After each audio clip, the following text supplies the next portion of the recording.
Binili ng mga barya ang 30 taong pawis at dugo.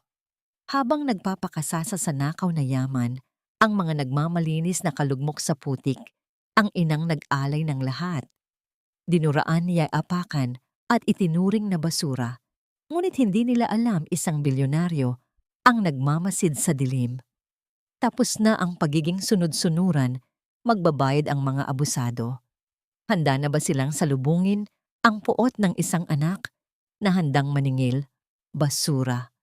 Ang mga puto mong panis ay kasing amoy ng pagkatao mo, Carmen. Ang malupit na tinig na yon ay umalingaw-ngaw sa buong palengke, kasabay ng walang awang paghawi sa isang lumang bilao. Bumagsak sa maitim at malagkit na putik ang mga mainit pang puto na maingat na binalot sa dahon ng saging. Dahan-dahang luminaw ang paligid at doon nakalugmok si Nanay Carmen. Ang kanyang mga tuhod na matagal nang iniinda ang rayuma ay nakadiin sa basang lupa. Ang kanyang mga kamay na namamagang parang mga luya dahil sa 30 taong walang patid na paggiling ng bigas mula 3:00 ng madaling araw ay nanginginig na nakapa sa mga nadurog na kakanin. Isang makintab at mamahaling sapatos na may mataas na takong ang walang pangingiming tumapak sa mismong kamay ni Nanay Carmen. Nanggaling iyon kay Doña Matilda, ang asawa ng kapitan, at nagpapakilalang reyna ng pamilihan. Tiningala ni Carmen ang babaeng balot ng gintong alahas na ngayon ay nakapamewang at nanlilisik ang mga matang nakatingin sa kanya pababa. Utang na loob mo pa sa amin na pinapayagan ka rito, tapos magrereklamo ka sa mga pondo ng palengke. Wala kang kwenta tulad ng anak mong walang maipagmalaki na palamunin mo hanggang ngayon. Panduduro ni Doña Matilda gamit ang mga salitang sinadyang iparinig sa lahat ng nagdadaan. Hindi sumagot si Nanay Carmen. Isang malalim at mabigat na pagbara ang naramdaman niya sa kanyang lalamunan. Kinagat niya ang kanyang nanginginig na ibabang labi hanggang sa malalasahan niya ang sarili niyang dugo. Hindi siya lumaban, hindi dahil naduduwag siya, kundi dahil bawat pisong kinikita niya sa pagtitinda ay nakalaan para sa kinabukasan ng kanyang anak na si Gabriel. Ang paglunok niya sa kanyang dangal ay ang pinakadalisay na anyo ng kanyang pagmamahal. Pilit niyang pinunasan ng putik sa isang pirasong puto, gamit ang laylayan ng kanyang kupas na duster dahil panghihinayang ang nangibabaw sa kanyang dibdib kaysa sa sariling kahihiyan. Sa mga gilid-gilid nakatingin lamang si Tita Flor at ang iba pang maliliit na tindera. Bakas sa kanilang mga mata ang labis na awa at pagnanais na tumulong, ngunit pinigilan sila ng takot na baka ang kanilang sariling mga pwesto ang sunod na ipasara ng malupit na pamunuan. Ngunit sa isang madilim na sulok ng eskinita, ilang hakbang lamang mula sa nagaganap na kalupitan, may isang lalaking nakatayo at naninigas. Nakasuot siya ng isang simpleng abong t-shirt at may sukbit na lumang backpack. Umuwi si Gabriel ng walang pasabi upang bigyan sana ng masayang sorpresa ang kanyang ina. Subalit ang sumalubong sa kanya ay isang eksenang tila pumunit sa mismong kalamnan ng kanyang puso. Ang lalaking nagmamando sa libu-libong empleyado sa isang nagtataasang gusali sa Maynila, ang bilyonaryong CEO na kinatatakutan ng mga kilalang negosyante, ay nakatayo roon at nanonood habang ang kanyang inang nag-alay ng buong buhay para sa kanya ay ginagawang basahan sa putikan. Bawat ugat sa leeg at braso ni Gabriel ay umumbok. Namula ang kanyang mga mata habang isang mainit at nakapapasong luha ng matinding puot at awa ang tahimik na tumakas mula rito. Huminga ng malalim si Gabriel upang pigilan ang nag-aalab na galit na gustong kumawala sa kanyang dibdib. Pinakawalan niya ang pagkakahawak sa strap ng kanyang bag at nagsimulang humakbang palabas sa anino, direkta patungo sa direksyon ng kanyang ina. Nang mapansin ni Doña Matilda ang paparating na figura, isang nakakainsultong nanggisi ang gumuhit sa kanyang makapal na labi. Tumaas ang kanyang kilay habang pinagmamasdan ang mumurahing suot ng binata, handang ibuhos ang pinakamasakit na pang-iinsulto sa tinagurian niyang anak na nabigo sa buhay. Hanggang kailan magtitiis ang isang anak na makitang tinatapakan ang kanyang ina At ano ang kayang gawin ng isang pusong pinuno ng hinagpis?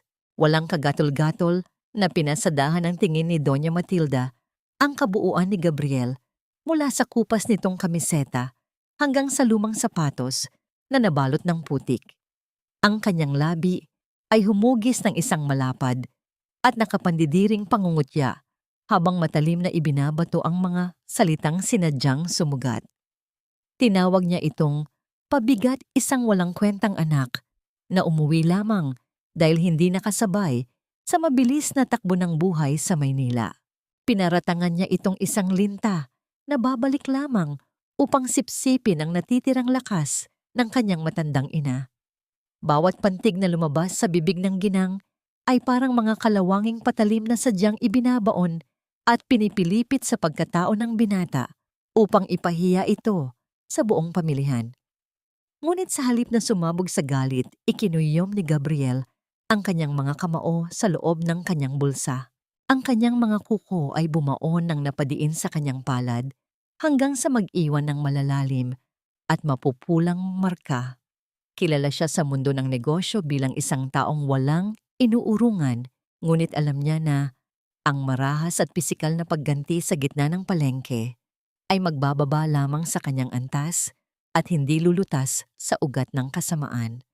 Ang parusa para sa mga taong tulad ni Doña Matilda ay hindi dapat mabilisan, kailangan itong maging isang unti-unting pagguho ng kanilang mundo. Tinalikuran ni Gabriel ang mata-pobreng ginang at tuluyang lumuhod sa putikan upang pantayan ang kanyang ina. Hindi niya inalintana ang maruming tubig na kumakapit sa kanyang tuhod at pantalon. Dahan-dahan niyang hinubad ang kanyang abong jacket at buong pag-iingat na ipinatong yon sa nanginginig at basang balikat ni Nanay Carmen upang takpan ng mantsa ng pang-aalipusta. Tiningnan siya ng kanyang ina at sa mga nanlalabong mata nito ay nakita niya ang isang malawak na karagatan ng pighati. Umagos ang mga luha ni Nanay Carmen pababa sa kanyang kulubot na pisngi. Hindi siya umiiyak dahil sa panghihinayang sa panis na tinda o sa sakit ng kanyang katawan, kundi dahil sa matinding hiya na nasaksihan ng pinakamamahal niyang anak, ang kanyang pinakamababang kalagayan. Humihingi siya ng tawad sa pamamagitan ng mga basag at tahimik na hikbi, sinasabing sana ay hindi na lamang umuwi ang binata para makita siyang ganito, kaawa-awa. Pinunasan ni Gabriel ang mga luha ng ina gamit ang kanyang hinlalaki. Ang kanyang mga mata ay nanatiling banayad para lamang sa babaeng nasa kanyang harapan, puno ng pagmamahal at malalim na pag-unawa. Umuwi na tayo, Nay. Hayaan niyo na ang mga putong iyan. Magpapahinga na po kayo. Bago sila tumayo, dumukot si Gabriel ng isang lumang cellphone na dipindot mula sa kanyang bulsa. Mabilis na gumalaw ang kanyang mga daliri upang magpadala ng isang maikling mensahe sa isang hindi kilalang numero. Ibinulsa niya itong muli nang may madilim at seryosong determinasyon sa kanyang mga paningin. Pagkatapos ay iniharap niya ang kanyang malapad na likuran sa ina at hiniling na kumapit ito ng mahigpit.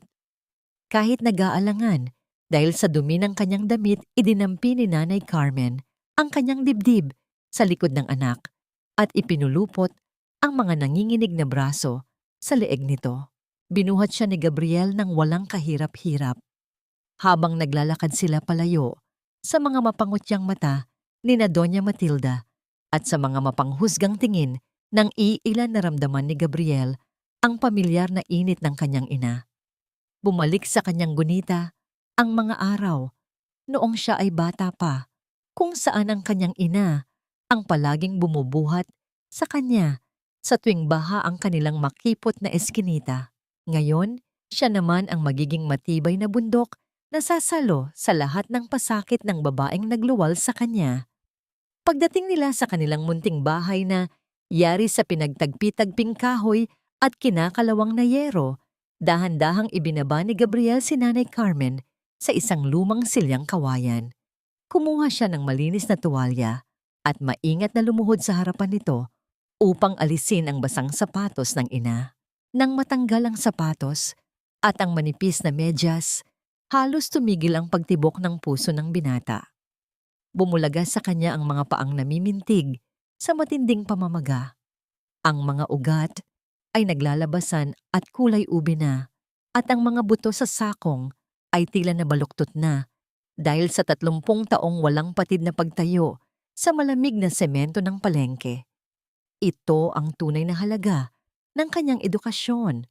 Ito ang pinuhunan ng kanyang ina upang maabot niya ang pinakamataas na posisyon sa lipunan na tinatamasa niya ngayon sa Maynila. Isang matinding kurot ng panunumbat ang sumakal sa kanyang lalamunan. Hindi niya kinayang titigan ng matagalang ebidensya ng pagpapakasakit ng ina, kaya't mabilis niyang inilayo ang kanyang mukha sa kabilang direksyon. Kinagat niya ang kanyang labi at tahimik na hinayaan ang isang solong luha na tumulo mula sa kanyang mata.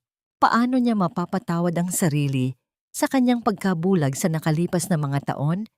At paano niya maibabalik ang mga panahon at lakas na ninakaw ng kahirapan mula sa mga paang ito? Maagang binasag ng umaalingaw-ngaw na boses ni Kapitan Romy ang katahimikan ng buong bayan. Gamit ang pampublikong tagapagsalita na nakakabit sa pinakamataas na poste ng munisipyo, ipinarating niya ang isang mensahe na nagpapanggap bilang malasakit ngunit may nakakubling kamandag. Sa kanyang banayad at mapanlinlang na tono, idineklara niyang kailangan ng kalinisan at kaayusan para sa ikabubuti ng lahat. Subalit ang sumunod niyang pahayag ay tila isang matalim na sibat na direktang itinudla sa puso ng isang inang walang kalaban-laban. Ipinangalandakan ng kapitan sa buong komunidad na ang mga kakanin mula sa pwesto ni Nanay Carmen ay nagdulot umano ng matinding pagkalason sa mga bata sa kabilang barangay, isang kasinungalingan na sadyang inimbento upang magkaroon siya ng legal na dahilan para bawiin ang pwesto ng matanda nang walang anumang bayad o konsiderasyon. Sa loob ng kanilang tagpi-tagping kusina, walang kamalay-malay si Nanay Carmen sa paninirang puri na nagaganap laban sa kanyang pangalan. Sa kabila ng matinding kirot at pamamaga ng kanyang mga binti, na binalot niya lamang sa lumang basahan, pilit siyang nakatayo sa harap ng kalan. Dahan-dahan niyang hinahalo ang sinaing na lugaw ang nag-iisang masustansyang almusal na kaya niyang ihanda para kay Gabriel. Sa isip niya kailangan ng kanyang anak ng lakas dahil naniniwala siyang naghahanap ito ng trabaho upang makaahon sa inaakala niyang pagkabigo nito sa lungsod. Ang bawat pag-ikot ng sandok sa palayok ay may kasamang tahimik na panalangin ng isang ina para sa magandang kinabukasan ng kanyang anak.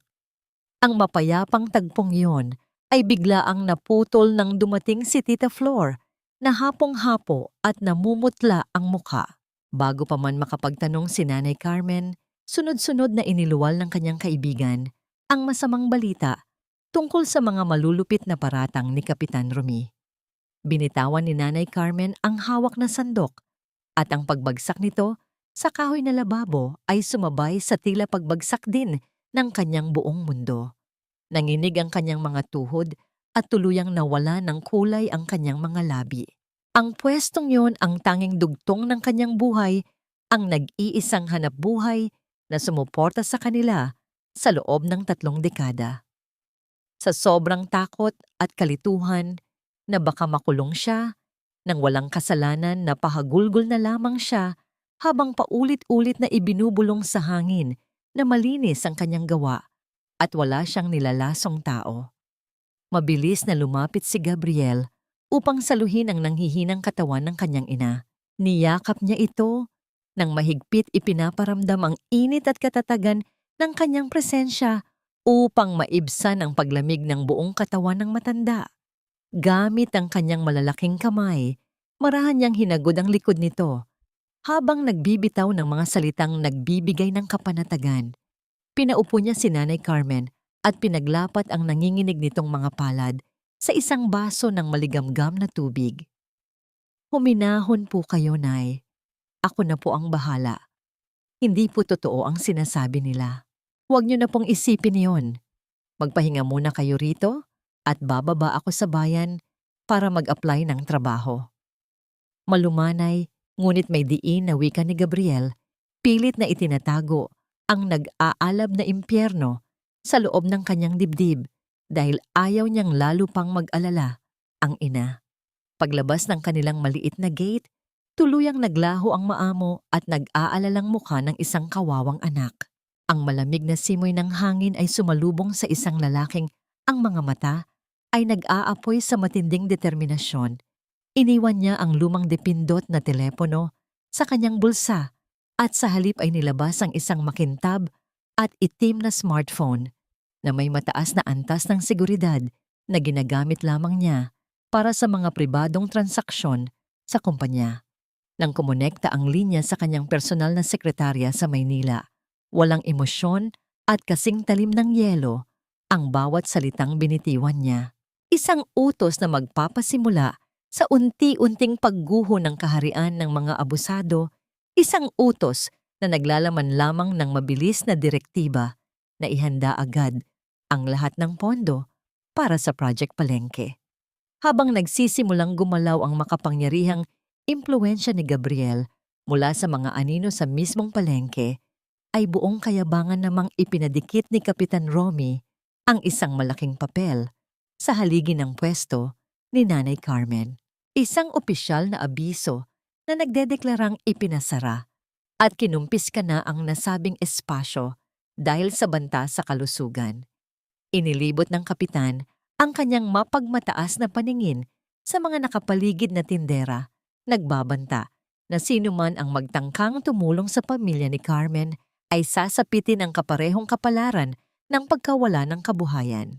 Ang malaking papel na yon na naglalaman ng mga huwad na paratang at ninakaw na kinabukasan ay pilit na inililipad ng hangin habang nakakapit ng mahigpit sa luma at marupok na kahoy.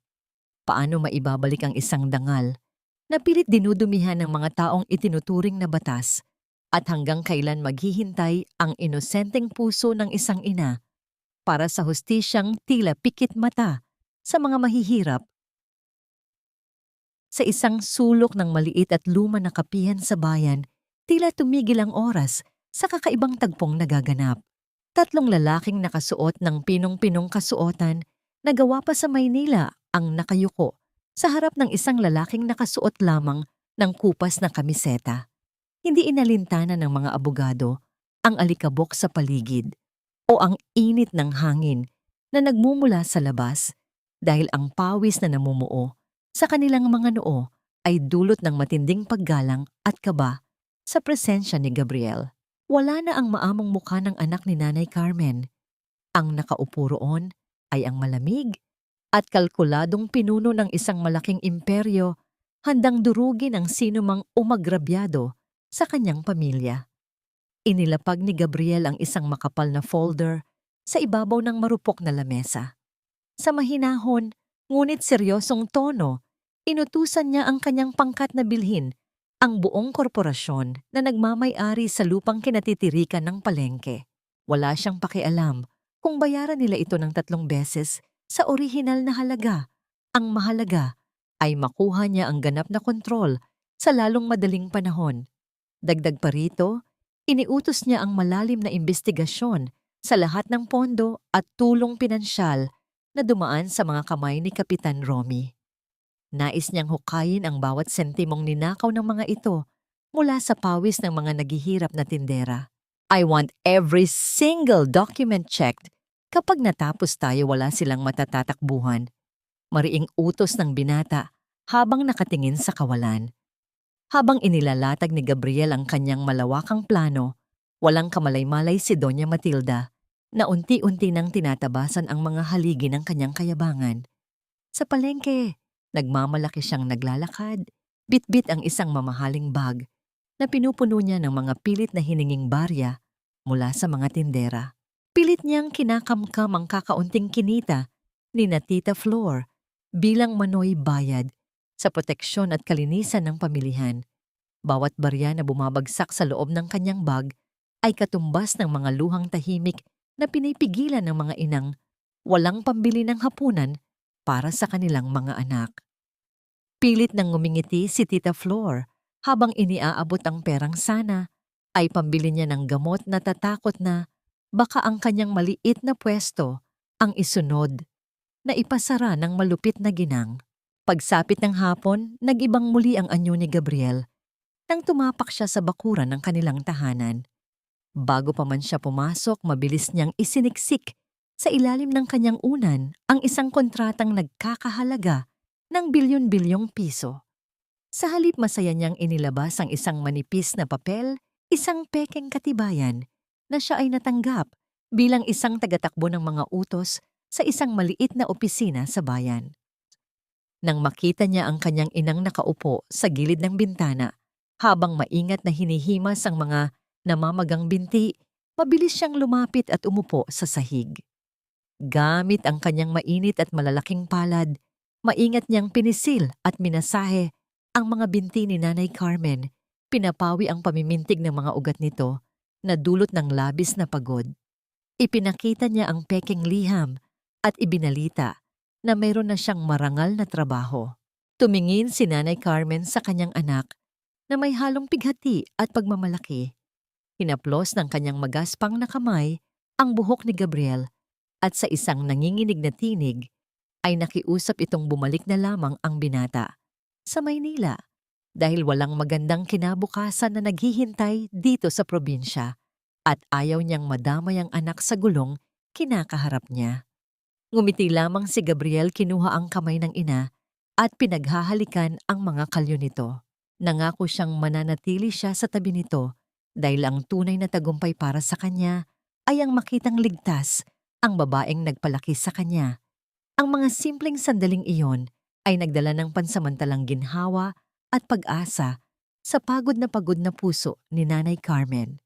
Habang nagaganap ang madamdaming pag-uusap ng mag-ina, isang hindi kilalang lalaki ang palihim na nag-iwan ng isang makapal na brown envelope sa mismong tanggapan ng hepe ng pulisya sa bayan, naglalaman ng mga unang patunay ng katiwalian na magpapasabog sa mga kasinungalingan ng kapitan. Ngunit bago pa man umusad ang hustisya, sinubok muli ang katatagan ng mag-ina sa kalagitnaan ng gabi. Habang mahimbing na natutulog si Nanay Carmen, biglang nawasak ang salamin ng kanilang bintana dahil sa mga malalaking batong sadyang inihagis mula sa labas.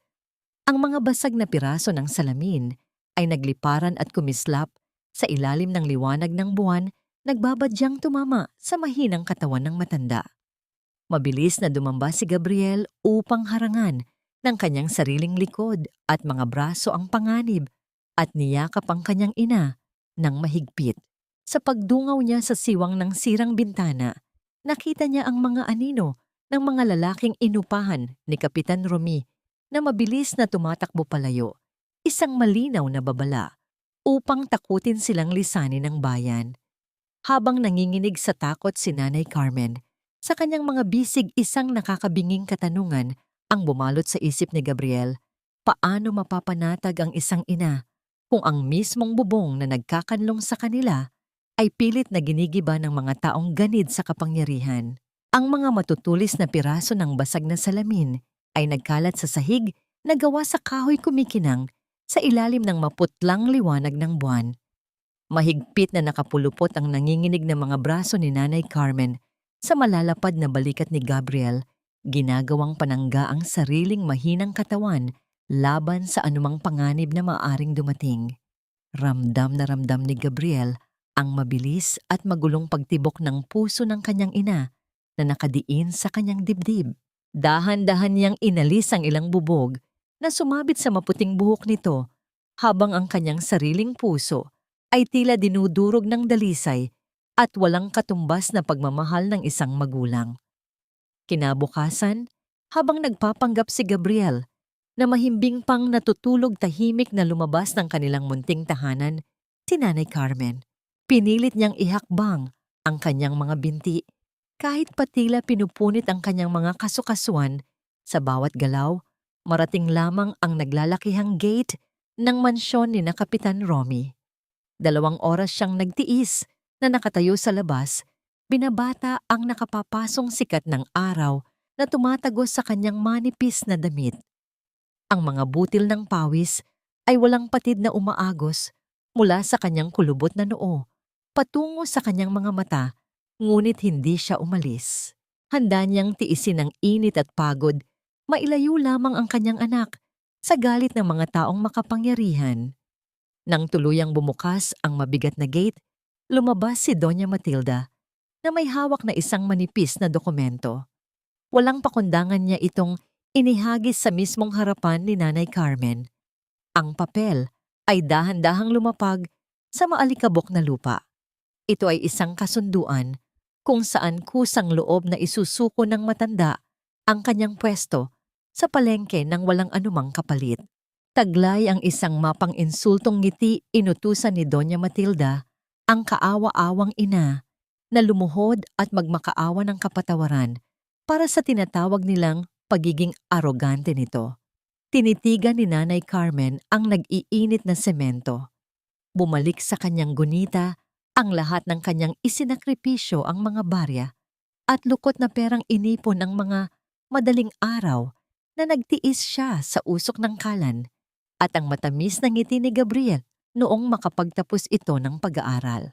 Kung ang pagluhod niya sa sandaling yon ang tanging paraan upang mailigtas ang kanyang anak, sa kapahamakan, buong puso niyang isusuko ang natitirang piraso ng kanyang dangal. Nanginig ang kanyang mga labi habang unti-unti niyang ibinababa ang kanyang mahinang tuhod handa nang idampi ito sa mainit na bato.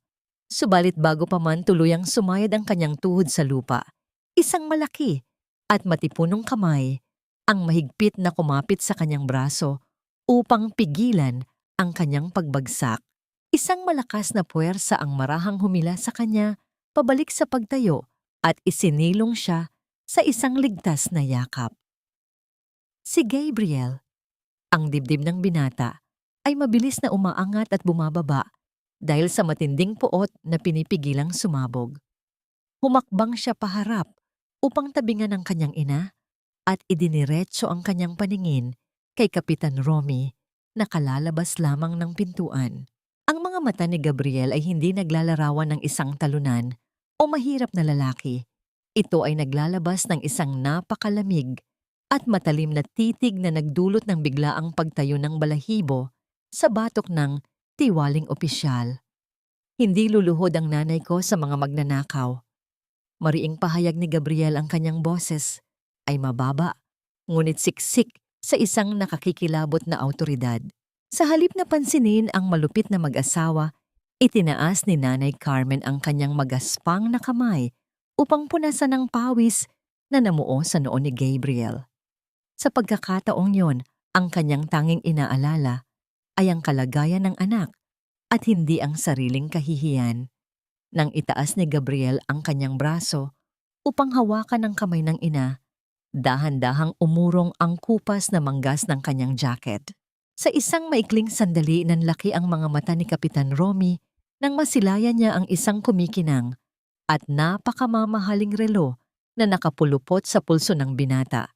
Isang bagay na tanging mga bilyonaryo lamang ang nakakabili.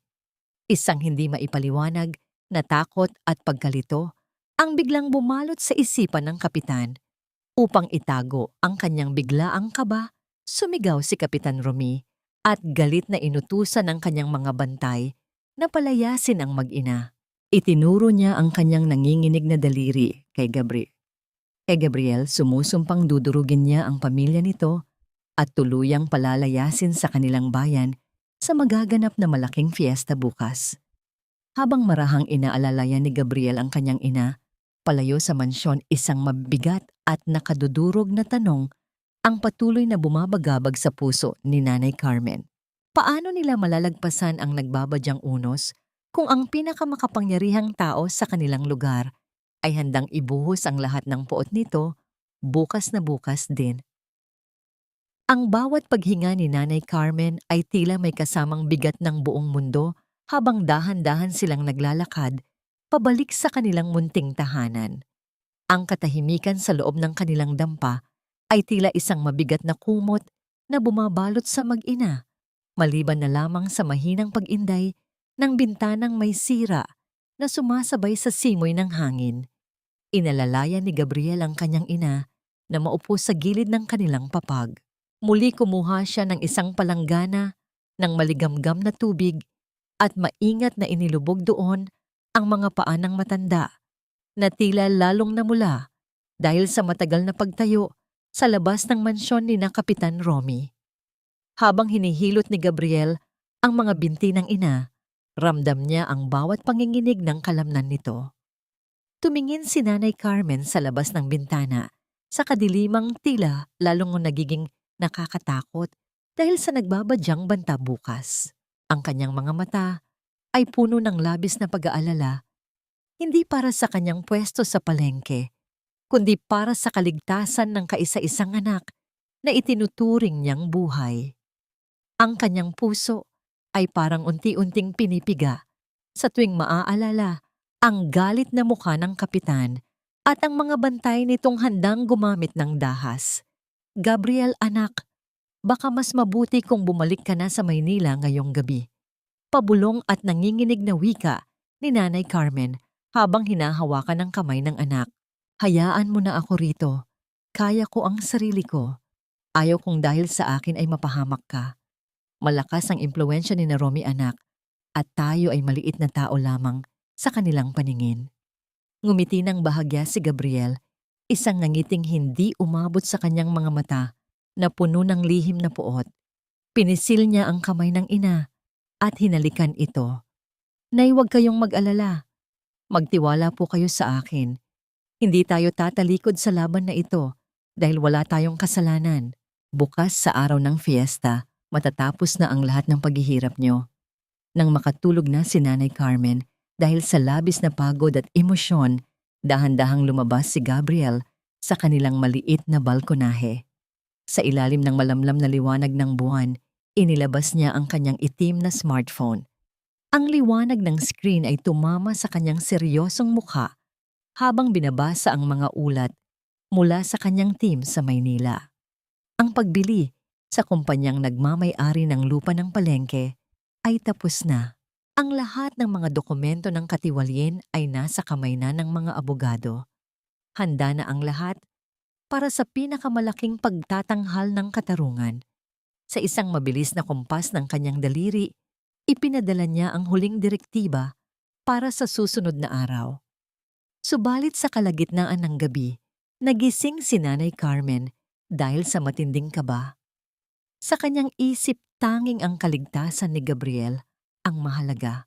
Dahan-dahan siyang bumangon, tiniis ang bawat kirot sa kanyang mga tuhod at nagsimulang mag-impake ng ilang pirasong damit sa isang lumang sako. Plano niyang lisanin ang bayan nang mag-isa. Bago sumikat ang araw, iniisip na kung wala siya, ay hindi na pag-iinitan ni na Kapitan Romy ang kanyang anak. Habang dahan-dahan siyang humahakbang palabas ng pinto, bit-bit ang kanyang munting pag-asa, naramdaman niya ang isang mainit na kamay sa kanyang balikat. Napatigil si Nanay Carmen at dahan-dahang lumingon. Doon nakatayo si Gabriel sa dilim, ang kanyang mga mata ay puno ng lungkot, ngunit may kasamang hindi matitinag na determinasyon.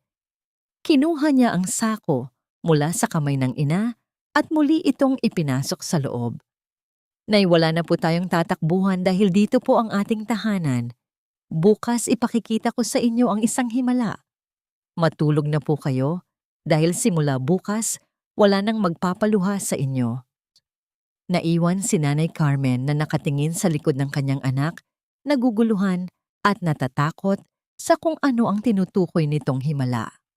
Ang katahimikan ng gabi ay nabasag lamang ng mahinang huni ng mga insekto sa labas, habang ang bawat segundo ay tila isang mitya na unti-unting nauubos patungo sa pagsabog ng katotohanan sa darating na fiesta. Paano malalagpasan ng isang inang tanging dasal lamang ang sandata ang puot ng mga taong may hawak ng kapangyarihan? At ano ang nakatagong lakas sa likod ng mga pangako ng kanyang anak?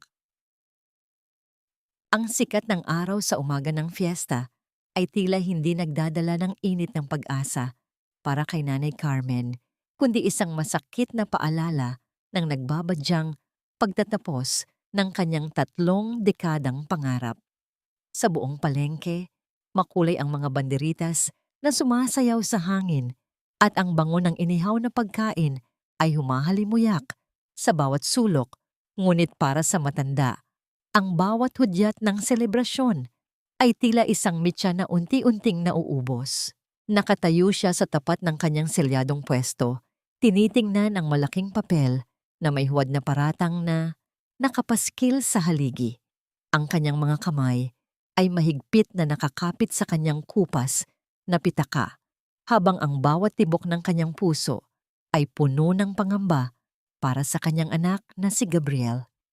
Sa gitna ng masayang kaguluhan, dumating si Doña Matilda na suot ang kanyang pinakamahal na bestida at balot ng nagkikinangang alahas na tila gustong silawin ang buong mundo. Ang kanyang nakatutulig na halakhak ay umalingaw-ngaw habang pinagmamasdan ang kaawa-awang kalagayan ni Nanay Carmen.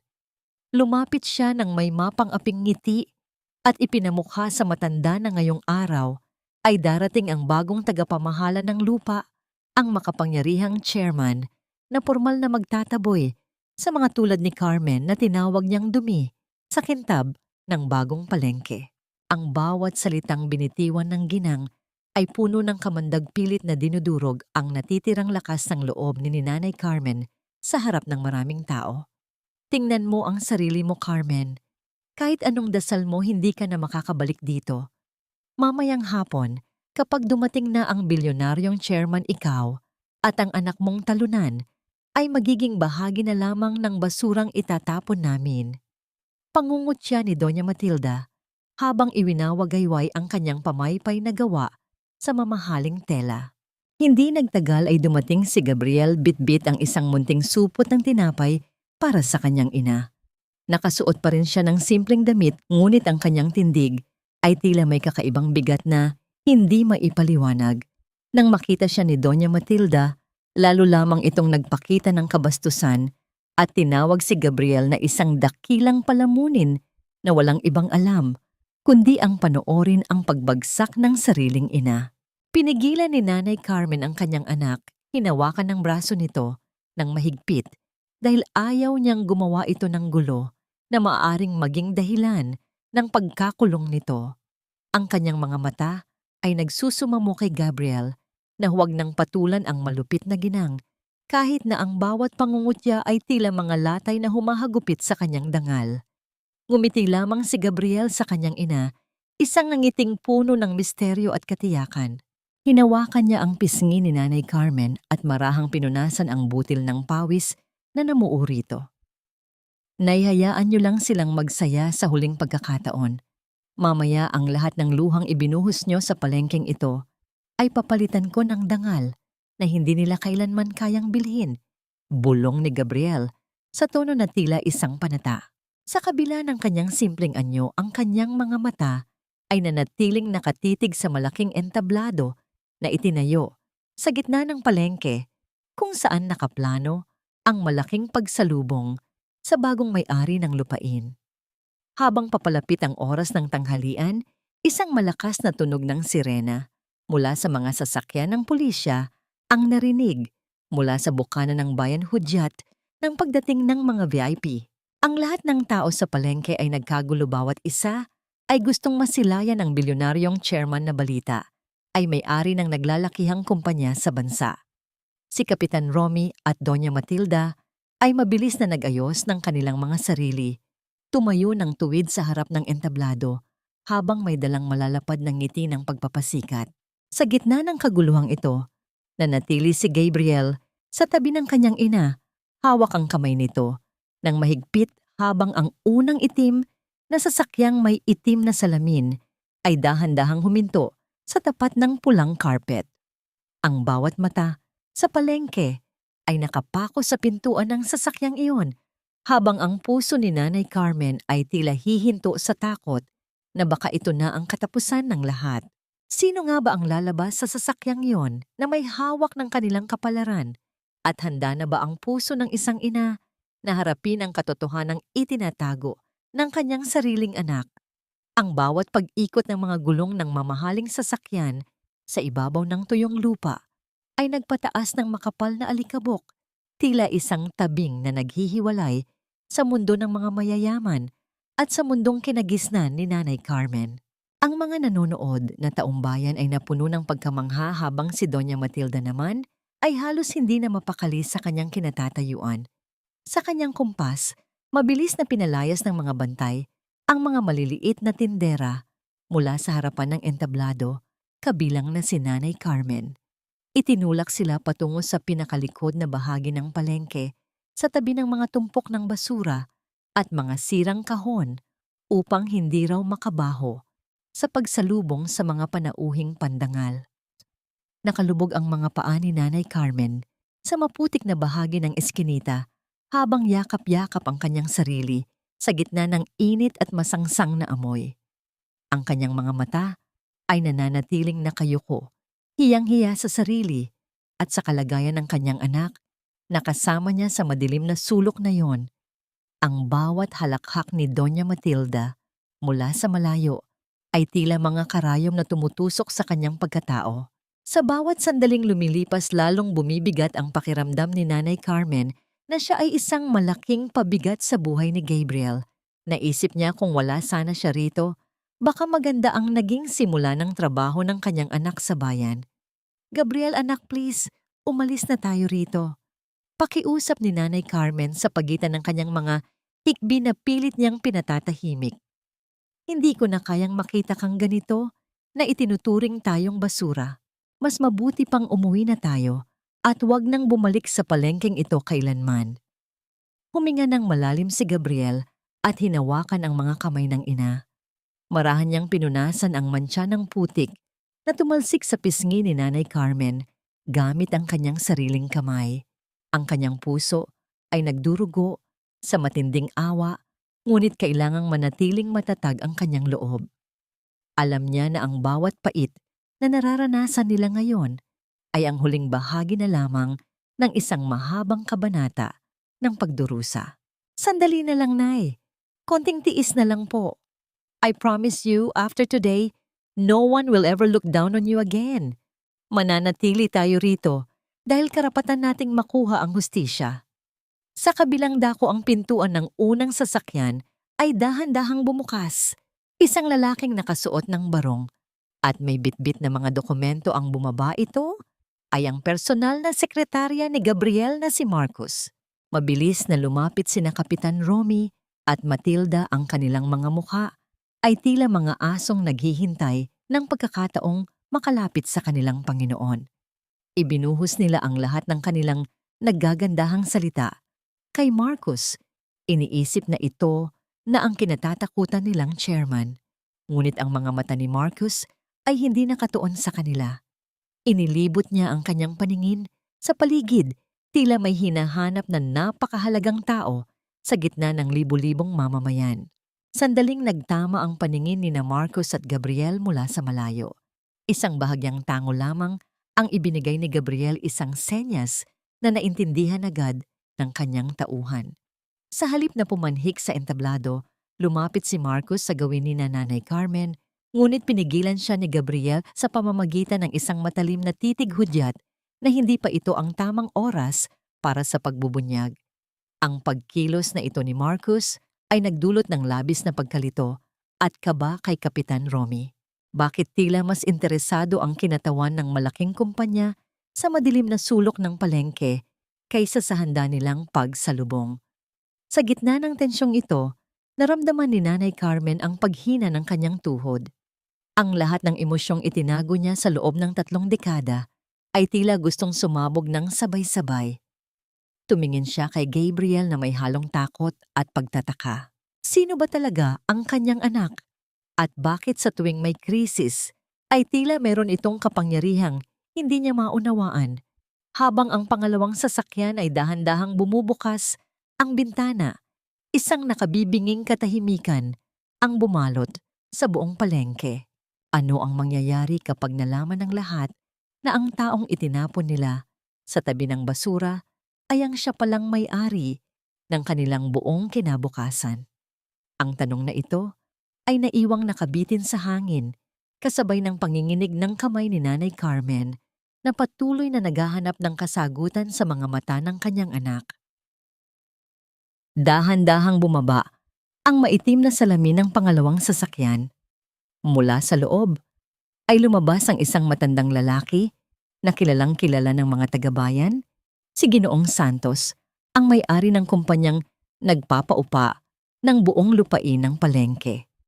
Mabilis na sumugod si Kapitan Romy at Doña Matilda upang sumalubong ang kanilang mga muka ay tila nakadikit na ang mga plastik na ngiti ng pagpapasikat.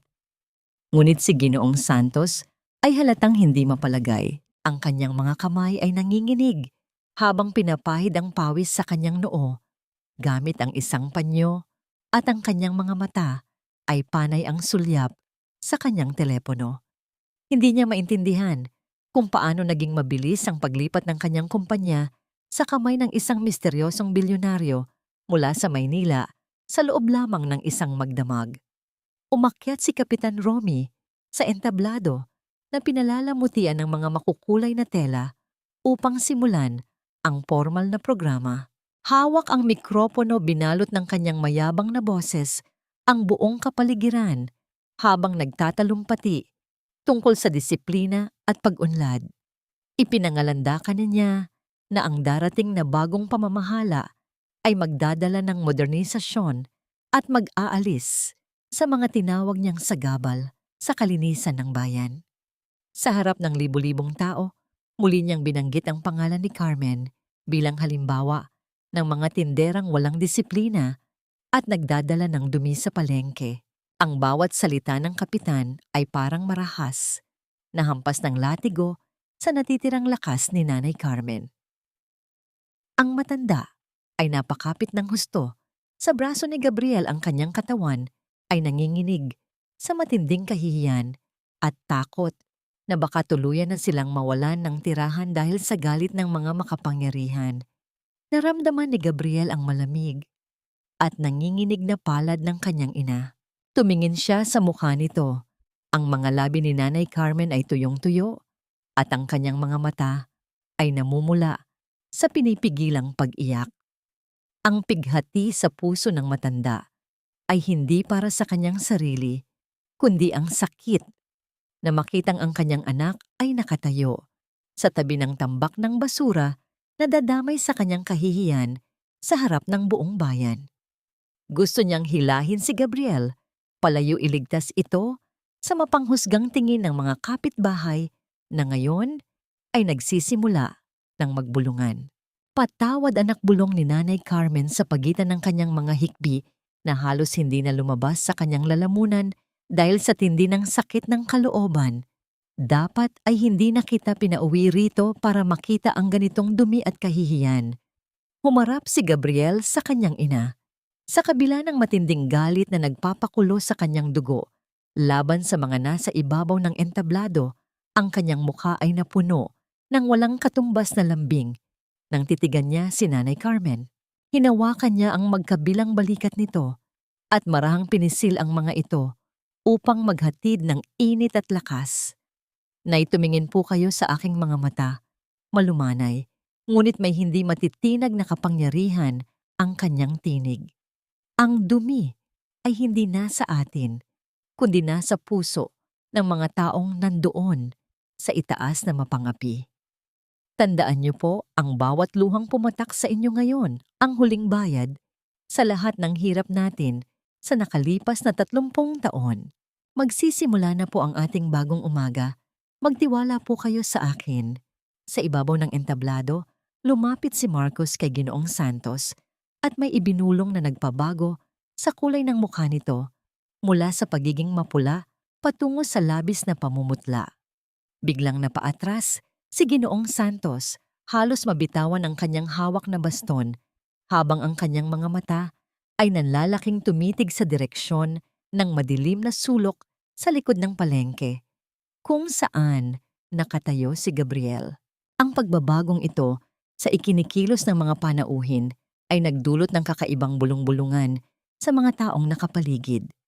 Napansin din ito ni Doña Matilda na nagsimulang makaramdam ng hindi maipaliwanag na takot at lamig sa kanyang dibdib Sa kabila ng mainit na panahon ng fiesta, dahan-dahang binitawan ni Gabriel ang kamay ng kanyang ina at naghandang humakbang palabas ng anino ng eskinita patungo sa liwanag ng entablado. Subalit mabilis na humarang si Nanay Carmen, ang kanyang mga kamay ay mahigpit na sumuporta sa kamiseta ng anak habang ang kanyang mga mata ay nagsusumamo sa matinding takot. Gabriel, huwag kang lalapit doon. Pakasaktan ka ng mga tao ng kapitan, nanginginig, na pakiusap ng matanda. Tumingin si Gabriel sa nanginginig na mga daliri ng ina. Dahan-dahan niya itong tinanggal nang may buong pag-iingat idinampi ang kanyang mga labi sa noo ng ina at tuluyang humakbang patungo sa gitna ng karamihan.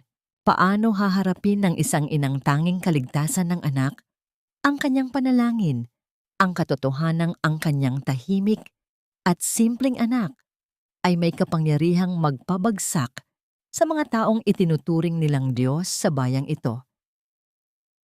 Ang sikat ng araw sa umaga ng fiesta ay tila isang malupit na biro para sa mga tinderang itinuturing na huling antas ng lipunan sa loob ng palengke. Ang bawat sulok ay pinalamutian ng mga makukulay na banderitas na sumasayaw sa mainit na simoy ng hangin habang ang bango ng iba't ibang lutuin ay humahalimuyak sa paligid. Ngunit para kay Nanay Carmen, ang bawat kislap ng dekorasyon ay tila nagpapatingkad lamang sa kanyang kalungkutan. Sa utos ni Doña Matilda, muling itinulak ang sako-sakong gamit ng matanda patungo sa pinakalikod na bahagi ng pamilihan sa mismong tabi ng tumpok ng mga nabubulok na gulay at basurang hindi pa nakukuha. Ayon sa ginangkailangang malinis ang bawat daraanan ng itim na karpet para sa pagdating ng bilyonaryong chairman, at ang presensya raw ni Carmen ay isang malaking batik sa kagandahan ng okasyon. Suot ang kanyang pinakamagarang bestida na tila nagniningning sa dami ng nakakabit na sequins at ang kanyang leeg na balot ng naglalakihang gintong kwintas. Naglalakad si Doña Matilda na parang isang reyna, kasama ang kanyang asawang si Kapitan Romy na nakasuot ng pinatigas na barong. Nililibot nila ang entablado ng may labis na pagmamalaki. Bawat hakbang nila ay puno ng pangungutya sa mga tinderang hindi nakapagbayad ng dagdag na butaw para sa selebrasyon. Sa kabilang dako sa madilim at mabahong sulok naroon si Nanay Carmen kasama si Tita Flor. Ang matanda ay tahimik na nakaupo sa isang sirang kahoy na kahon, pilit na itinatago ang kanyang mga paang namamanhid na sa sakit. Tumingin si Nanay Carmen kay Gabriel na nakatayo lamang sa kanyang tabi, tahimik na pinagmamasdan ang bawat kilos ng mag-asawang nasa itaas. Ang puso ng ina ay tila pinupunit sa tuwing makikita ang kanyang anak sa ganoong kalagayan sa tabi ng basura na dadamay sa kanyang kahihiyan. Gabriel, anak, mahiya naman tayo rito. Pabulong na pakiusap ni Nanay Carmen habang nanginginig ang kanyang tinig sa takot at hiya. Baka mamaya ay saktan ka ng mga bodyguards ni Kapitan kapag nakita nilang nandito pa tayo. Please, umalis na tayo bago pa dumating ang chairman na sinasabi nila. Hinawakan ni Gabriel ang nanginginig na mga kamay ng kanyang ina at tinitigan ito ng may malalim na pagmamahal. Ang kanyang mga mata ay nanatiling kalmado, tila isang malawak na karagatan bago ang pagdating ng isang dambuhalang bagyo. 10 minuto na'y malumanay, ngunit may hindi matitinag na awtoridad ang kanyang boses. Bigyan niyo po ako ng 10 minuto pa. Pagkatapos nito, hinding-hindi na kayo lilingon muli sa dumi at basurang ito. Ipinapangako ko po sa inyo, ang bawat taong humamak sa inyo ngayon ay makikita ang tunay nating halaga. Umakyat si Kapitan Romy sa gitna ng entablado at kinuha ang mikropono. Ang matinis na tunog na nagmumula sa mga higanteng speaker ay pansamantalang nagpatigil sa tawanan ng mga tao. Sa kanyang talumpati, muli niyang idiniin ang tungkol sa disiplina at ang planong paglilinis sa palengke mula sa mga tinawag niyang linta ng lipunan. Ang bawat salita niya ay patama sa gawin ni Nanay Carmen na tila ba ang kahirapan ay isang krimen na dapat parusahan. Ang mga tao ay nagsimulang magbulungan ng iba, ay naaawa. Ngunit mas marami ang natatakot na kumontra sa makapangyarihang kapitan. Sa kalagitnaan ng kanyang pagsasalita, ang paos na hiyaw ng mga sirena ng pulisya mula sa malayo ay dahan-dahang gumuhit sa hangin, nagpapatahimik sa buong kapaligiran.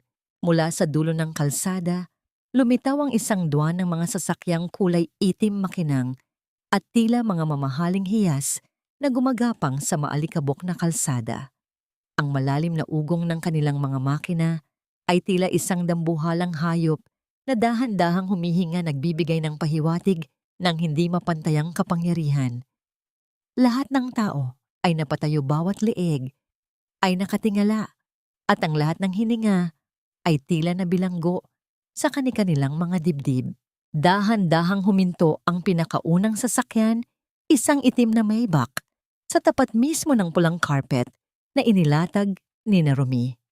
Ang kintab nito ay tila isang salamin na nagpapakita ng takot sa mukha ni Kapitan Romy at ng labis na pananabik sa mukha ni Doña Matilda. Nang dahan-dahang bumukas ang pinto ng sasakyan, ng hangin ay tila tumigil sa pag-ihip. Isang pares ng makintab na sapatos na balat ang unang lumapat sa carpet, kasunod ang dahan-dahang paglabas ng isang figurang balot ng kapangyarihan.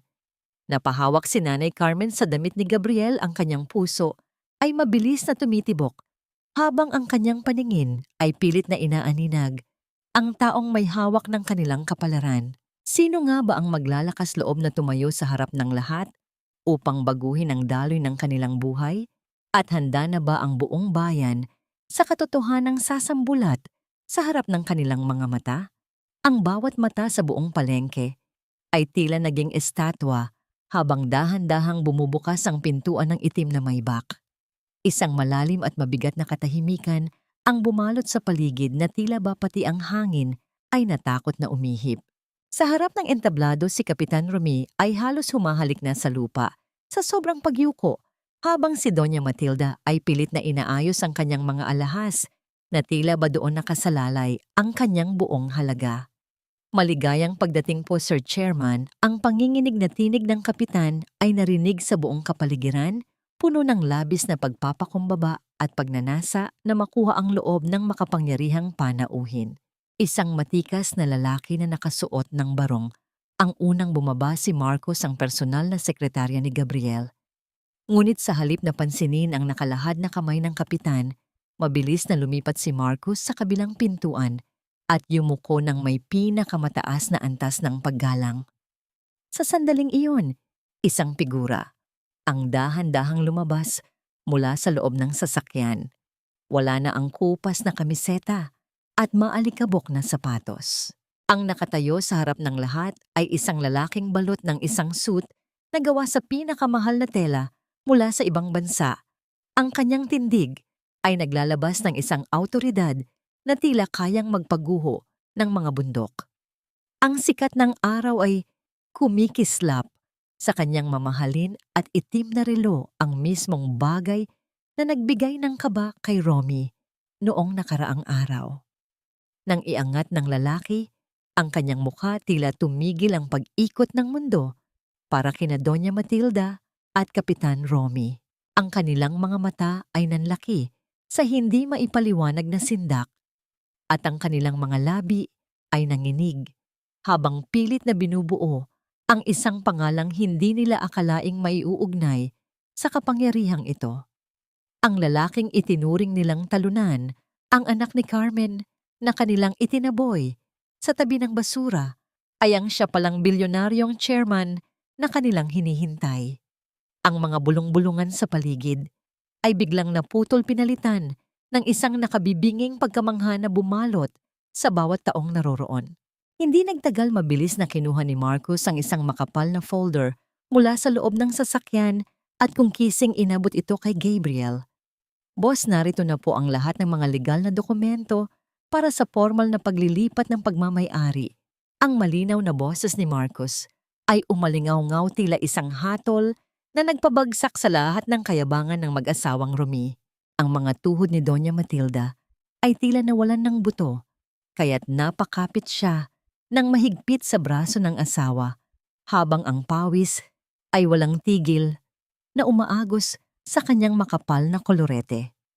Ang bawat pang-insulto na ibinato nila kay Gabriel sa nakalipas na mga araw ay tila mga palasong bumalik at tumama sa kanilang sariling mga dibdib.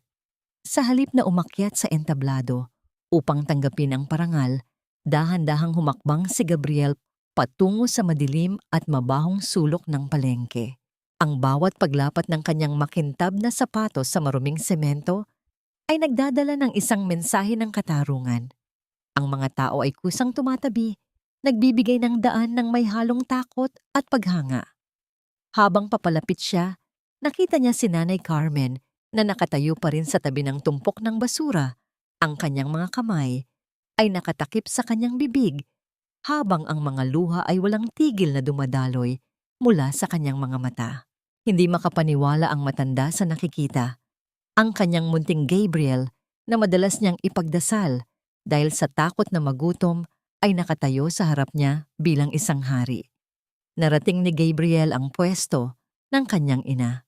Hindi niya inalintana ang amoy ng nabubulok na gulay o ang dumi sa paligid.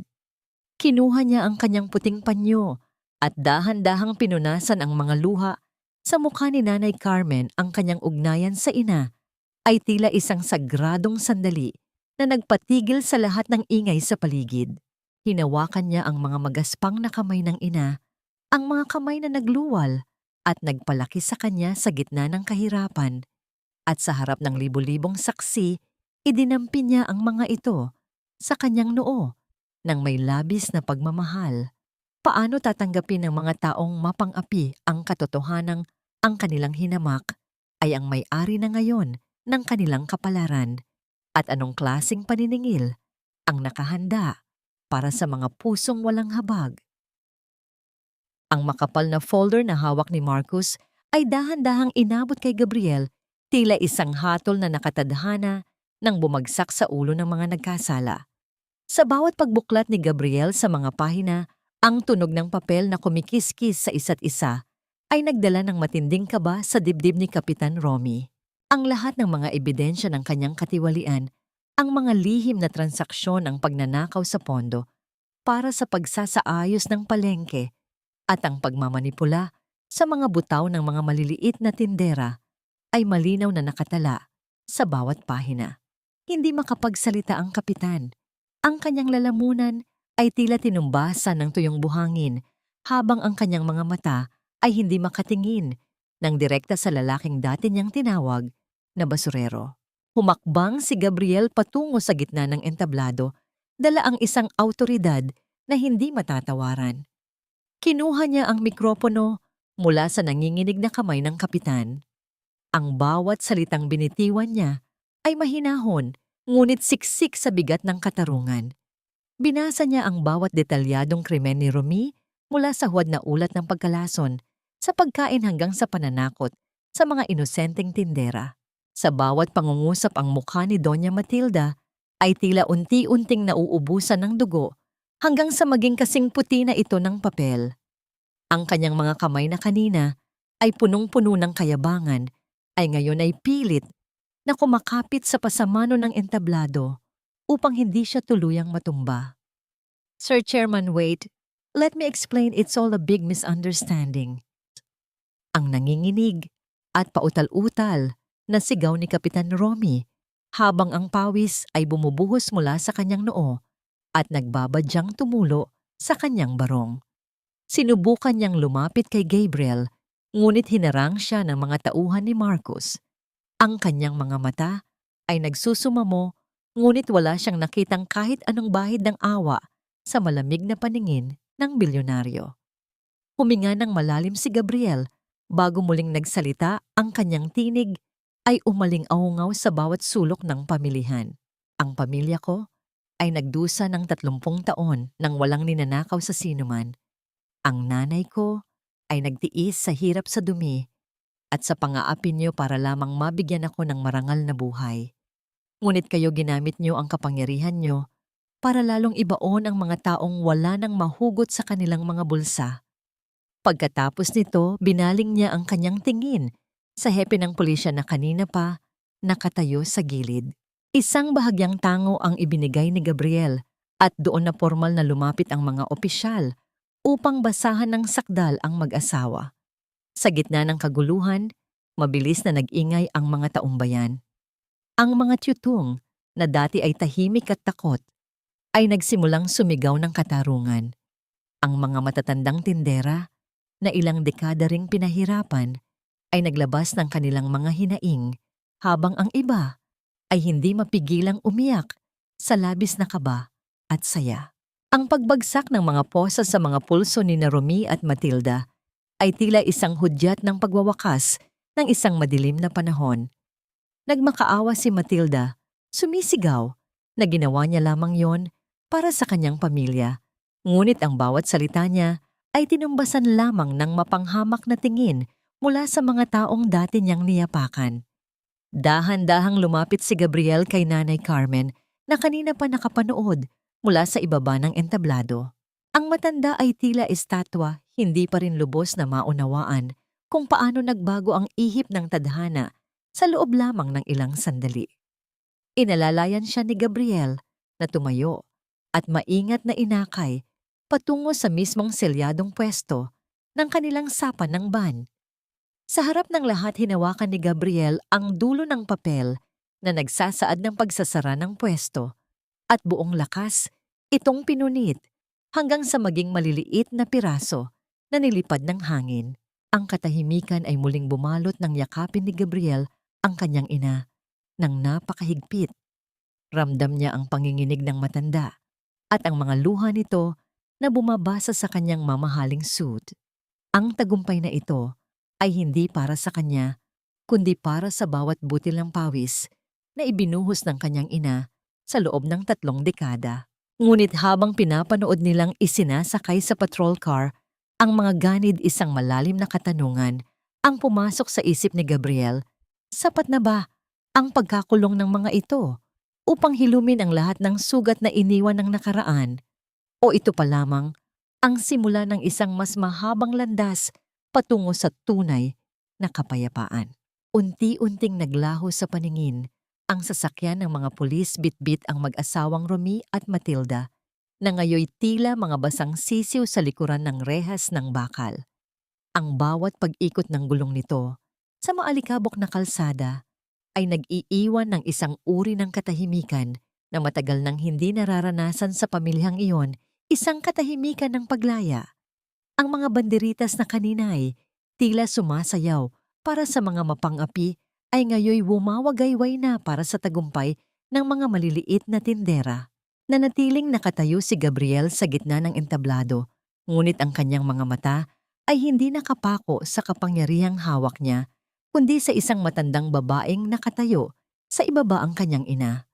Dahan-dahang bumaba si Gabriel at hinarap ang mga tiyutong na kanina'y takot at naguguluhan.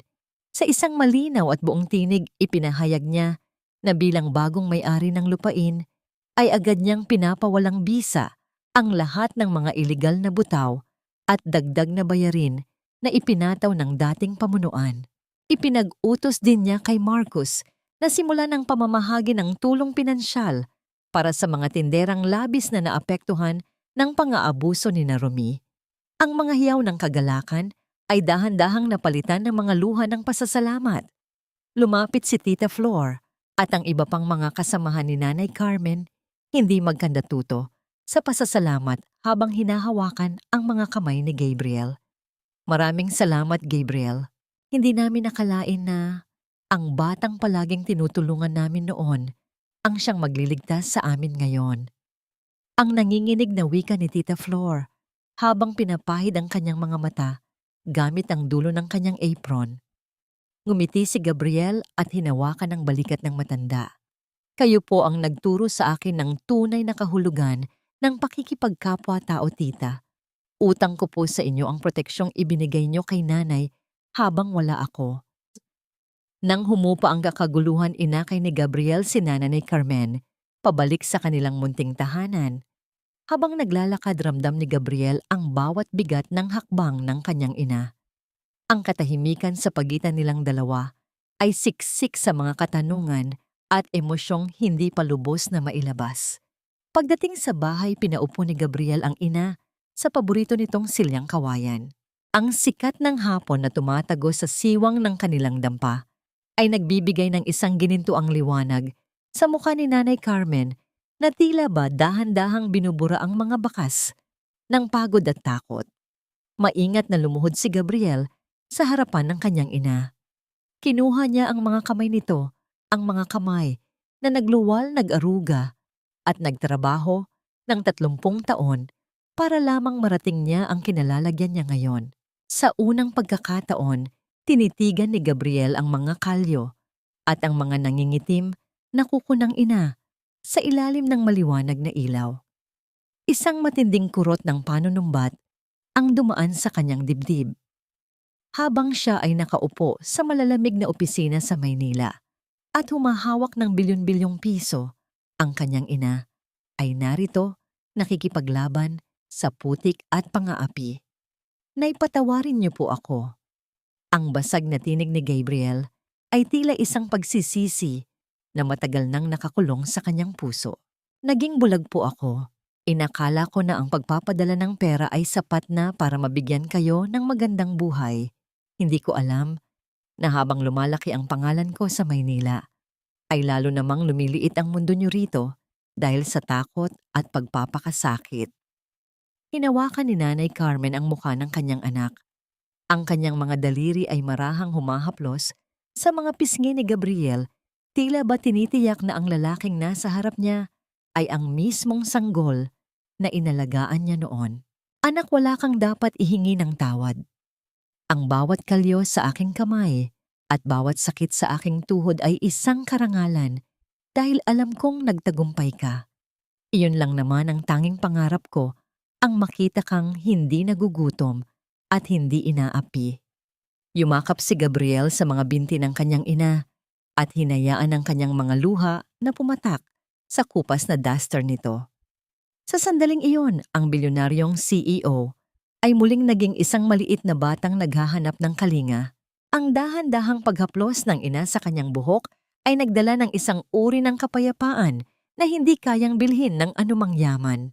Gayunpaman, sa likod ng katahimikang ito, may isang tanong na patuloy na bumabagabag sa isip ni Gabriel habang pinagmamasdan ang bawat sulok ng kanilang lumang bahay. Sapat na ba ang lahat ng tagumpay na ito upang bawiin ang bawat sandaling nawala?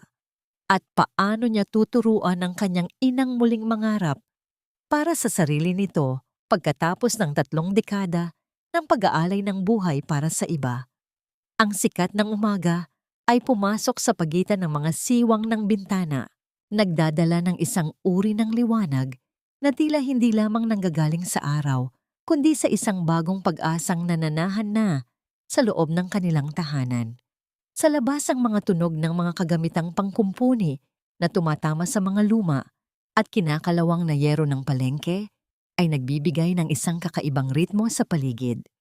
Ang mga manggagawang ipinadala ni Gabriel ay abala sa pagbuwag sa mga simbolo ng pang-aapi at pagpapalit ng mga ito ng mga matibay at malinis na haligi. Wala na ang amoy ng nabubulok na basura. Sa halip, ang halimuyak ng bagong tabas na kahoy at sariwang pintura ang bumabalot sa hangin. Dahan-dahang inalalaya ni Gabriel si Nanay Carmen pababa sa kanilang munting hagdanan. Kahit suot ang kanyang pinakasimpleng t-shirt, ang bawat galaw ni Gabriel ay nagpapakita ng isang pag-iingat na tila ba ang kanyang ina ay isang mamahaling hiyas na ayaw niyang mabasag. Habang papalapit sila sa gitna ng pamilihan, napatigil si Nanay Carmen. Ang kanyang mga mata ay nanlaki sa pagkamangha nang makita ang isang bagong tayong pwesto sa mismong gitna ng palengke. Ito ay gawa sa makinis na semento, may malawak na espasyo at ang ibabaw nito ay yari sa makinang na tile na kasing puti ng ulap. Sa itaas nito may isang malaking karatula na nakasulat sa magandang titik ang puto ni Nanay Carmen. Gabriel, anak, ano ito? Ang nanginginig na tanong ni Nanay Carmen habang ang kanyang mga daliri ay dahan-dahang humahaplos sa malamig at malinis na tile ng pwesto. Masyadong magarbo ito para sa isang tinderang tulad ko. Baka mapag-initan na naman tayo ng mga tao. Ngumiti si Gabriel at niyakap ang kanyang ina mula sa likuran ang kanyang baba ay dahan-dahang ipinatong sa balikat nito. Nay, wala na pong kailangang katakutan. Ang pwestong ito ay hindi lamang para sa pagtitinda. Ito ay simbolo na dito sa bayang ito, ang marangal na trabaho ay binibigyan ng mataas na respeto. Binili ko po ang lupang ito para sa inyo at sa lahat ng mga kasamahan nyo na naging tapat sa inyo sa loob ng mahabang panahon. You don't have to wake up at 3 in the morning anymore if you don't want to. Magtitinda lang kayo kung kailan nyo gusto dahil ang layunin ko ay makita kayong masaya, hindi ang makita kayong pagod na pagod. Ang mga luha ni Nanay Carmen ay dahan-dahang pumatak, ngunit sa pagkakataong ito, hindi ito luha ng pighati o kahihiyan. Ito ay mga luha ng isang inang nakakaramdam ng labis na kalinga mula sa anak na kanyang inialay ang buong buhay. Lumapit si Tita Flor at ang iba pang mga tiyutuang bawat isa ay may dalang ngiti at pasasalamat.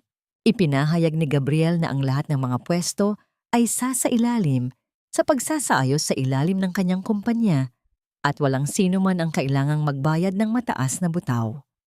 Ang kagalakang bumalot sa paligid ay tila isang pista na mas masaya pa kaysa sa nagdaang fiesta. Nang muli silang makauwi, ipinagluto ni Gabriel ang kanyang ina ng isang espesyal na hapunan. Habang pinapanood ni Nanay Carmen ang kanyang anak na abala sa kusina, hindi niya maiwasang maalaala ang bawat paghihirap na kanilang pinagdaanan. Ang bawat gabing sila ay nagdidildil ng asin, ang bawat umagang kailangan niyang tiisin, ang bulyaw ng mga mayayaman, ang lahat ng iyon ay tila naging sulit dahil sa pagmamahal na ipinapakita ni Gabriel ngayon. Ang kanyang puso ay punong-puno ng kapayapaan, ngunit sa likod ng lahat ng kakinangan ng bagong buhay na ito, may isang munting takot na nananatili sa kanyang isipan. Hinawakan ni Gabriel ang kamay ng ina habang sila ay kumakain. Nay, bukas ay babalik na tayo sa Maynila para ipatingin ang inyong mga binti sa pinakamahusay na doktor. Gusto ko pong makita kayong naglalakad nang walang kahit anong sakit. At pagkatapos, titira na kayo sa akin sa isang bahay na may malawak na hardin kung saan hindi nyo na kailangang marinig ang ingay ng palengke kung ayaw nyo. Napatitig si Nanay Carmen sa kanyang anak. Ang alok na yon ay pangarap ng sino mang magulang ang mamuhay sa luho sa piling ng matagumpay na anak. Ngunit lumingon siya sa labas, sa direksyon ng palengke, kung saan niya ibinuhos ang kanyang dugo at pawis sa loob ng 30 taon. Ang katahimikan ay bumalot sa kanilang munting silid, habang ang bawat segundo ay tila humihingi ng isang kasagutan na maaaring magpabago sa ugnayan ng mag-ina. Handa na ba si Nanay Carmen na iwanan ang tanging mundong alam niya para sa isang buhay na puno ng kintab, ngunit tila bago at dayuhan sa kanyang puso? Ang usok na nanggagaling sa mga bagong luto at mainit pang kakanin ay dahan-dahang pumapaakyat sa hangin, tila isang puting belo na naghahatid ng halimuyak ng dahon, ng saging at sariwang gata sa buong paligid. Ang bagong pwesto ni Nanay Carmen ay hindi lamang naging sentro ng kalakalan sa pamilihan, kundi naging simbolo rin ito ng isang katarungang matagal nang ipinagkait. Sa bawat paglapat ng mga bagong kagamitan sa makinis na tile, makikita ang kaayusan at dangal na ipinangako ni Gabriel. Wala na ang putik na dati kumakapit sa binti ng matanda. Pinalitan ito ng isang malinis at maaliwalas na espasyo kung saan ang bawat tindera ay nakangiti at malayang humihinga. Sa gitna ng masayang abala, dumating si Gabriel na hindi nakasuot ng kanyang mamahaling suit o ang kanyang itim na relo. Sa halip, pinili niyang isuot ang isang simpleng puting kamiseta katulad ng mga damit na binibili ni Nanay Carmen para sa kanya noong siya ay nag-aaral pa. Sa araw na ito, ayaw niyang maging isang bilyonaryong CEO sa paningin ng kanyang ina. Nais niyang maging ang kaisa-isang anak na laging tumutulong sa pagbabalot ng mga puto bago sumikat ang araw. Kinuha niya ang isang pirasong dahon ng saging at maingat na nilinis ito. Ang kanyang mga kilos ay puno ng pag-iingat at pagmamahal. Napatigil ang lahat ng mga tao sa paligid nang dahan-dahang lumapit si Gabriel sa kanyang ina. Sa harap ni na Tita Flor at ng lahat ng mga tiyutong na naging saksi sa kanilang mga paghihirap, dahan-dahang lumuhod ang makapangyarihang bilyonaryo sa sahig ng palengke. Hindi niya inalintana ang mga mata ng madla na nakatingin sa kanya ng may paghanga. Kinuha ni Gabriel ang dalawang kamay ni Nanay Carmen, ang mga kamay na tuyo puno ng kalyo at nangingitim ang mga kuko dahil sa 3 dekada ng pagpapakasakit sa usok at init ng kalan. Inangat ni Gabriel ang mga kamay na ito at buong pagpipitagan na idinampi sa kanyang noo. Sa sagradong sandali ng pagmamamano, tila huminto ang mundo para sa mag-ina. Ang bawat luhang pumatak mula sa mga mata ni Gabriel ay simbolo ng kanyang pasasalamat at pagsisisi. Kahit bilyonaryo pa ako, Nay, ang mga kamay mong ito ang pinakamahalagang yaman ko. Patawad kung naging bulag ako sa inyong mga pait at salamat sa buhay na ibinigay niyo sa akin sa kabila ng lahat. Ang pabulong na wika ni Gabriel na narinig ng mga malapit sa kanila sapat na upang magpaiyak sa bawat inang nakikinig. Hinaplos ni Nanay Carmen ang buhok ng kanyang anak. Ang kanyang mga daliri ay nanginginig sa labis na emosyon. Ang sakit na naramdaman niya sa loob ng 3 dekada ay tila biglang naglaho na palitan ng isang uri ng kaginhawaan na tanging ang pagmamahal ng isang anak ang makapagbibigay. Alam niyang sa sandaling iyon, ang kanyang misyon bilang isang ina ay ganap na niyang natupad. Nakita niya ang kanyang anak na hindi lamang matagumpay sa pera, kundi may isang pusong marunong lumingon sa pinanggalingan. Sa huling bahagi ng araw, habang pinapanood nila ang papalubog na araw sa labas ng kanilang bagong ayos na tahanan, muling nagbukas ang usapan tungkol sa Maynila. Tinitigan ni Nanay Carmen ang kanyang mga kamay at ang malinis na pwesto sa palengke na kanyang iniibig. Anak, sasama ako sa iyo sa Maynila para magpagamot at makasama ka. Pero hiling ko na huwag mong ipasara ang pwestong ito. Hayaan mong maging tahanan ito ng mga tulad nating nangarap sa gitna ng hirap. Dito mo ako na itaguyod at dito ko rin gustong manatili ang alaala ng ating pagsisikap. Niyakap ng mahigpit ni Gabriel ang kanyang ina, nararamdaman ang kapayapaan sa bawat paghinga nito. Ang desisyong ito ay hindi na tungkol sa yaman o luho, kundi tungkol sa paggalang sa dangal na binuo ng kanyang ina sa loob ng mahabang panahon. Habang ang gabi ay dahan-dahang bumabalot sa bayan, ang ugnayan ng mag-ina ay tila naging isang matibay na haligi na hindi na kailanman matitinag ng anumang unos. Ang bawat sugat ng nakaraan ay nagsimula ng maghilom, ngunit sa gitna ng katahimikang ito, paano haharapin ni Nanay Carmen ang bagong buhay sa lungsod na malayo, sa ingay ng palengkeng naging katuwang niya sa loob ng 30 taon? Lumipas ang ilang buwan, ang bawat pagsikat ng araw sa bayan ay hindi na nagdadala ng takot, kundi isang mainit na yakap ng katiwasayan. Ang dating maalikabok at maputik na palengke ay isa na ngayong maayos at modernong pamilihan na ipinangalan sa karangalan ng isang ina, ang Nanay Carmen Public Market. Wala na ang mga linta na sumisipsip sa pawis ng mga mahihirap. Ang bawat pwesto ay puno ng mga tinderang may ngiti sa kanilang mga labi, kabilang na si Tita Flor, na ngayon ay masiglang nagtitinda ng walang inaalalang bulyaw o paniningil ng iligal na butaw. Ang katarungan ay hindi lamang naramdaman sa mga papel, kundi sa bawat hininga ng mga taong dati ay itinuturing na walang boses. Sa likod ng mga rehas ng bakal sa panlalawigang piitan, ang katahimikan ay tila isang mabigat na parusa para kina Romy at Matilda. Wala na ang kikinang-kinang na mga alahas at ang mga mamahaling bestida. Ang kanilang mga kamay, na dati ay bihasa sa pagkuha ng hindi sa kanila, ay ngayoy abala sa paglilinis ng malamig na semento. Sa bawat paglubog ng araw, ang tanging baon nila ay ang bigat ng kanilang mga budhi at ang alaala ng kanilang mga ginawa sa mga taong walang kalaban-laban. Ang batas ay naging patas at ang kanilang pagbagsak ay nagsilbing aral na ang kapangyarihang nakabatay sa kasamaan ay tila isang bahay na buhangin na madaling guguho sa pagdating ng baha. Samantala, sa isang malawak at luntiang hardin sa Maynila, malayo sa ingay ng lungsod, dahan-dahang naglalakad si Nanay Carmen. Hindi na siya kapihing-kapihing. Ang kanyang mga binti ay sumailalim sa mahusay na operasyon at ngayon ay malaya na siyang nakakahakbang nang walang nararamdamang kirot.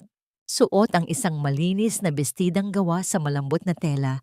Nakaupo siya sa isang silyang kahoy sa ilalim ng puno ng mangga. Sa kanyang kandungan ay ang isang lumang album ng mga larawan, ang mga alaala ng 30 taon niyang pagtitinda sa palengke. Hindi niya nakaramdam ng galit sa mga taong nanakit sa kanya. Sa halip ang kanyang puso ay puno ng patawad at pasasalamat dahil ang lahat ng pait na yon ang nagpatatag sa ugnayan nila ng kanyang anak. Lumapit si Gabriel bit-bit ang isang tray ng mainit na puto, ang parehong kakanin na nagtaguyod sa kanilang dalawa sa loob ng mahabang panahon. Pinili nilang gumawa nito sa kanilang kusina, hindi dahil kailangan nila ng pera, kundi dahil ito ang kanilang ugnayan sa kanilang pinagmulan. Umupo si Gabriel sa tabi ng kanyang ina at kinuha ang isang piraso, ninanamnamang tamis na kasing puro ng pagmamahal ni Nanay Carmen.